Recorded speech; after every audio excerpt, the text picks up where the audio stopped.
Konsep tentang surga dan bumi adalah cara untuk menjelaskan tentang kediaman Allah dan kediaman kita. Saya mengerti betul seperti apa kediaman kita ini. Kita tinggal di sini ada pepohonan, sungai-sungai, dan pegunungan. Tapi pemahaman saya tentang kediaman Allah itu agak sedikit kabur. Dan yang kita dapatkan dari Alkitab adalah berupa gambaran yang sebenarnya mencoba membantu kita memahami kediaman Allah yang pada dasarnya sulit untuk kita pahami. Jadi ini adalah dua jenis tempat yang sangat berbeda. Iya, sifat alami kedua tempat ini berbeda. Tapi hal yang sangat menarik adalah di dalam Alkitab mereka tidak selalu merupakan dua tempat terpisah. Tapi coba pikirkan surga dan bumi sebagai dimensi yang berbeda yang dapat tumpang tindih di tempat yang bersamaan.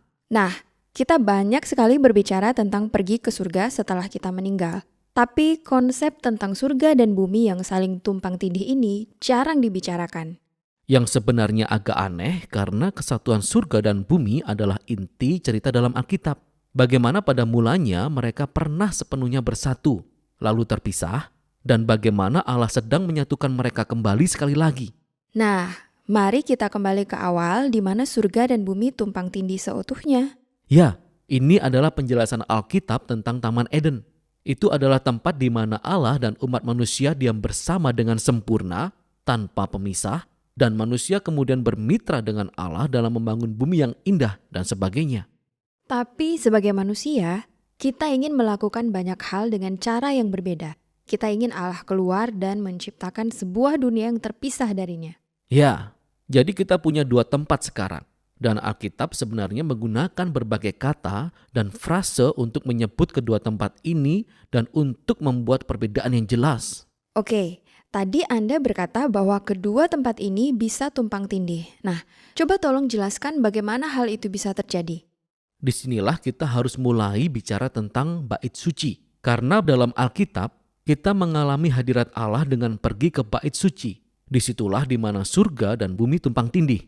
Nah, ada dua jenis bait suci yang dijelaskan dalam Alkitab. Pertama adalah tabernakel, yang pada dasarnya merupakan sebuah tenda yang didirikan oleh Musa. Kedua adalah sebuah gedung yang megah yang dibangun oleh Salomo. Dan bait suci ini dihiasi dengan hiasan berbentuk pohon buah-buahan dan bunga-bunga, patung malaikat, berbagai jenis emas, perhiasan, dan sebagainya. Dan semuanya ini dirancang untuk membuat kita serasa kembali lagi ke Taman Eden. Dan di pusat dari bait suci ini adalah sebuah tempat yang disebut Ruang Maha Kudus, pusat di mana hadirat Allah berada. Sekarang kita bisa kembali bersama dengan Allah lagi. Tapi tunggu dulu, karena bait suci ini juga menciptakan sebuah masalah.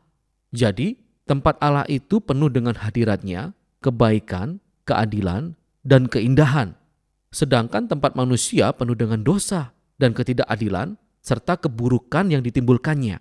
Jadi, bagaimana kedua tempat ini bisa saling tumpang tindih jika mereka sangat berbeda dan bertentangan satu sama lain? Hal itu diselesaikan melalui pengorbanan hewan. Ya, itu sangat janggal. Apa hubungan pengorbanan hewan dengan hal ini? Konsepnya begini, entah bagaimana hewan korban itu menyerap dosa kita ketika mereka mati menggantikan posisi kita. Dan itu menciptakan sebuah tempat yang bersih, sehingga dapat dikatakan bahwa sekarang kita bebas untuk masuk ke dalam bait suci dan berada di hadirat Allah. Oke, jadi jika saya orang Israel dan tinggal di Yerusalem, saya bisa berada di hadirat Allah. Tapi tadi Anda berkata bahwa seluruh kisah Alkitab berisi tentang penyatuan kembali surga dan bumi. Benar, jadi kita harus terus mengikuti kisah ini sampai kita tiba pada Yesus dalam perjanjian baru. Dalam Injil Yohanes, kita mendengar pernyataan bahwa Allah menjadi manusia di dalam Yesus dan tinggal bersama-sama dengan kita. Kata tinggal ini sungguh membuat kita penasaran. Nah, arti sesungguhnya adalah bahwa Dia mendirikan sebuah tabernakel di tengah-tengah kita. Jadi apa yang dinyatakan Yohanes di sini adalah bahwa Yesus itulah bait suci.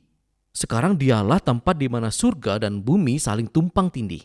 Yang menarik tentang Yesus adalah bahwa Dia tidak berdiam diri di tempat yang aman dan bersih, tapi Dia berjalan berkeliling bersama para pendosa. Dia menyembuhkan orang sakit dan mengampuni dosa-dosa mereka. Pada dasarnya Dia sedang membangun kantong-kantong kecil surga, di mana orang bisa berada dalam hadirat Allah, tapi Dia melakukannya di tengah dunia yang penuh dosa dan kematian. Dan Dia terus menyampaikan kepada setiap orang bahwa kerajaan Allah sudah dekat. Dia bahkan berkata kepada para pengikutnya untuk tetap berdoa agar kerajaan Allah datang dan kehendaknya terjadi di bumi seperti di surga. Tapi banyak orang merasa terancam karena Yesus sehingga mereka membunuhnya. Dan ini tampaknya merusak keseluruhan rencana untuk menyatukan surga dan bumi kembali. Namun kita harus kembali ke adegan yang lebih awal dalam kisah Yesus ketika Yohanes Pembaptis melihat Yesus dan berkata, "Lihatlah anak domba Allah yang menghapus dosa dunia."